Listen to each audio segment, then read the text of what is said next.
സുബഹുത്വേ താദൃശാനാം അവിചാര്യ കൃതാമിഹ നശ്യേയുരാശ്രമാ survey ലോകസ്യാപി ക്ഷയോ ഭവേത്.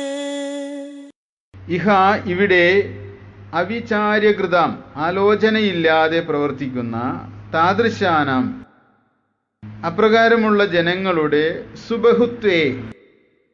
സുബഹുത്വത്തിൽ അപ്രകാരമുള്ള ജനങ്ങൾ വളരെയേറെ ഉണ്ടെങ്കിൽ സർവേ ആശ്രമാഹ എല്ലാ ആശ്രമങ്ങളും നശ്യയുഹു നശിക്കും.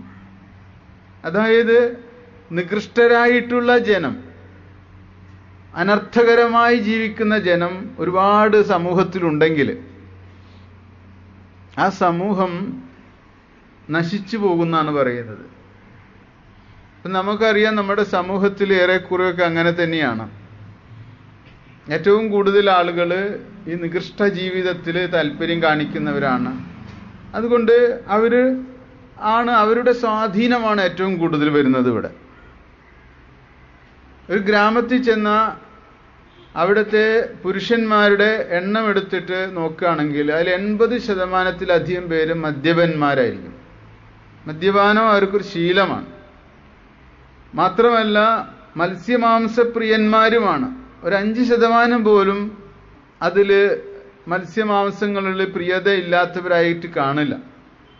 സാധാരണ സസ്യഭുക്കുകളായിട്ട് അല്ലെങ്കിൽ ഇലക്കറികളും പച്ചക്കറികളൊക്കെ കഴിക്കുന്നതിൽ സ്വാദുള്ളവരായിട്ട് ഇരിക്കുന്ന വളരെ കുറവേ ഉള്ളൂ.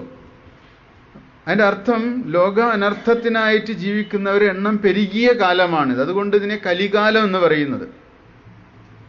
കലികാലം എന്ന് പറയുന്നത് അധർമ്മികൾ പെരുകുകയും ധർമ്മികൾ കുറയുകയും ചെയ്യുന്ന കാലമാണ്.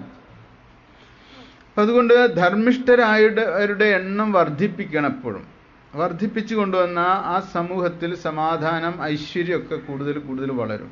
ഇത് വീട്ടിലാണെങ്കിലും അങ്ങനെ തന്നെയാണ്. നമ്മുടെ വീട്ടിൽ ഈ ധർമ്മത്തെ അനുഷ്ഠിക്കുന്നവരെ എണ്ണം വർദ്ധിപ്പിക്കണം.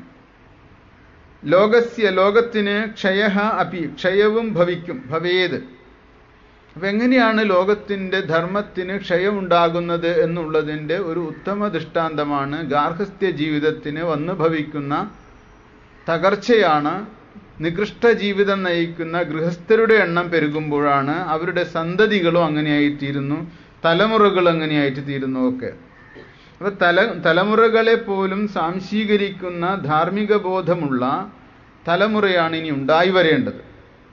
അപ്പോൾ ഒരു തലമുറയിൽ ഒരു പൂർണ്ണമായിട്ട് ഈ പറയുന്ന ധർമ്മനിഷ്ഠ കൊണ്ടുവരാൻ കഴിഞ്ഞെന്ന് വരില്ല. അപ്പോൾ പുതിയ തലമുറകളിലേക്ക് അത് കൈമാറുന്ന ഒരു ജീവിതചര്യ അതാണ് ആവശ്യമായിട്ട് വരുന്നത്.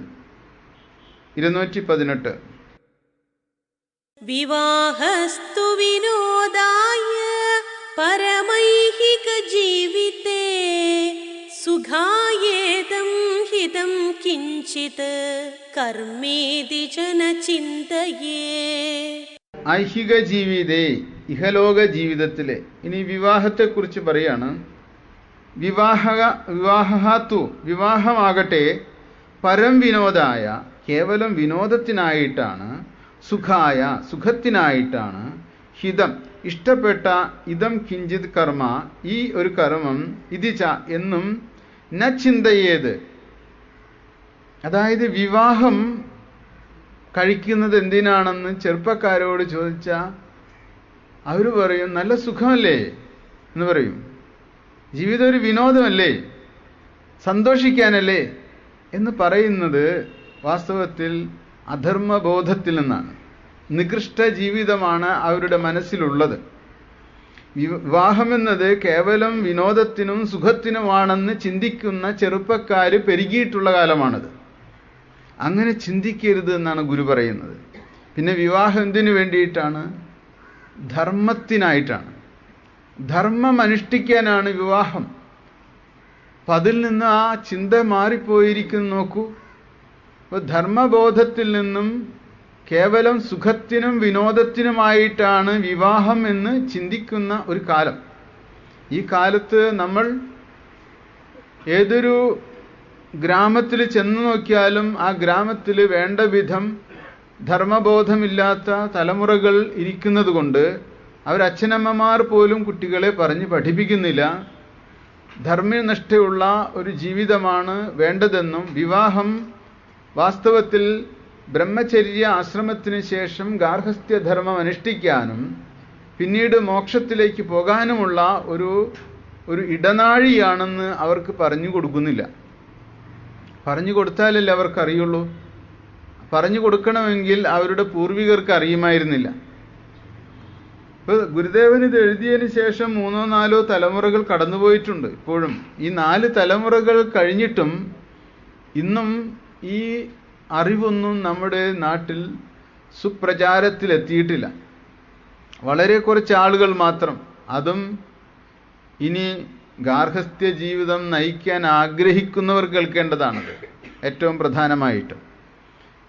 അതായത് ഒരു വിവാഹത്തിലേക്ക് തയ്യാറെടുക്കുന്ന ആളുകൾ കേൾക്കേണ്ട കാര്യങ്ങളാണ് ഇതിലെല്ലാം പറയുന്നത് ഗുരു. ഒരു പ്രജയെ ഉൽപ്പാദിപ്പിക്കാനും കുടുംബജീവിതം തുടങ്ങാനും ഒക്കെ ആഗ്രഹിക്കുന്ന അച്ഛനമ്മമാരാണ് ഇത് കേട്ട് പുതിയ തലമുറയെ വാർത്തെടുക്കേണ്ടതായിട്ടുള്ളത്. അതുകൊണ്ട് വിനോദത്തിനോ സുഖത്തിനോ ആണ് വിവാഹമെന്ന് ചിന്തിക്കുന്നത് തന്നെ തെറ്റാണ്. അത് ധർമ്മത്തിന് വേണ്ടിയിട്ടാണ്, ഗാർഹസ്ഥ്യധർമ്മമാണ്. ഗാർഹസ്ഥ്യം എന്ന് പറയുന്നത് ഒരു സുഖലോലുപതയ്ക്കുള്ള ഉപായമല്ല. ലോകജീവിതത്തിൽ വിവാഹമെന്നത് കേവലം ഒരു വിനോദത്തിന് വേണ്ടി മാത്രമാണെന്നും സുഖത്തിന് വേണ്ടിയുള്ള ഒരു കർമ്മമാണെന്നും വിചാരിക്കരുത്.